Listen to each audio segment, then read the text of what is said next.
দেশে আওয়ামী লীগ পুনর্বাসনের জন্য রাষ্ট্রপতি চুপ্পু সেখানে বসে বসে ষড়যন্ত্র করছে। সুতরাং চুপ্পুকে যেন দ্রুত সময়ে অপসারণ করে জাতীয়তাবাদী দল বিএনপির পক্ষ থেকে একজন রাষ্ট্রপতি নিযুক্ত করা হয়, আমরা সেই দাবি জানাচ্ছি।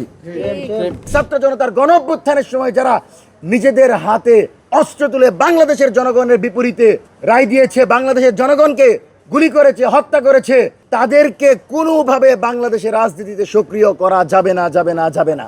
আমরা সরকারের সমালোচনা যেমন করি, সরকার যদি দেশের স্বাধীনতা সার্বভৌমত্বের প্রশ্নে আপোষহীন থাকতে পারে, দিল্লির দাদাগিরিকে প্রশ্রয় না দিয়ে বাংলাদেশের জনগণের কথা শুনে এদেশের স্বাধীনতা সার্বভৌমত্ব রক্ষা করতে পারে, তাহলে আমরা তাদের পাশে দাঁড়াবো সবার আগে।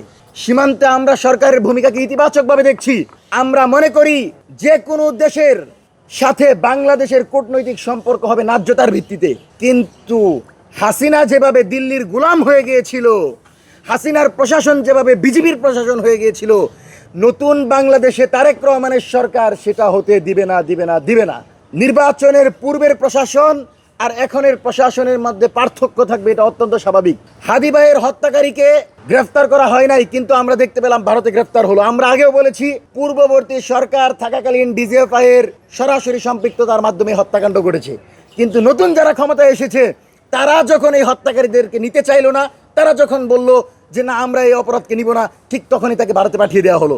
সুতরাং এই প্রশাসন, জনগণের ভোটে নির্বাচিত সরকারের প্রশাসন, তারা ফ্যাসিবাদ বিরোধী প্রশাসন, তারা কোনোভাবে আওয়ামী লীগ পুনর্বাসন করবে এটা আমরা মনে করি না, এবং এটা করার কোনো সুযোগ রাখা যাবে না। আমরা আমাদের জায়গা থেকে দেশের চলমান রাজনৈতিক প্রেক্ষাপট এবং নিরাপত্তা ব্যবস্থা নিয়ে উদ্বিগ্ন।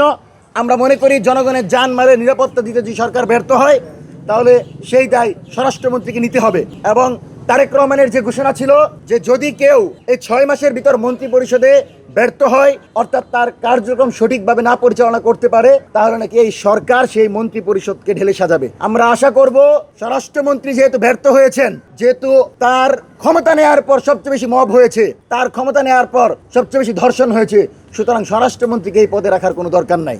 এবং আমরা মনে করি দেশে আওয়ামী লীগ পুনর্বাসনের জন্য রাষ্ট্রপতি চুপ্পু সেখানে বসে বসে ষড়যন্ত্র করছে। সুতরাং চুপ্পুকে যেন দ্রুত সময়ে অপসারণ করে জাতীয়তাবাদী দল বিএনপির পক্ষ থেকে একজন রাষ্ট্রপতি নিযুক্ত করা হয়, আমরা সেই দাবি জানাচ্ছি।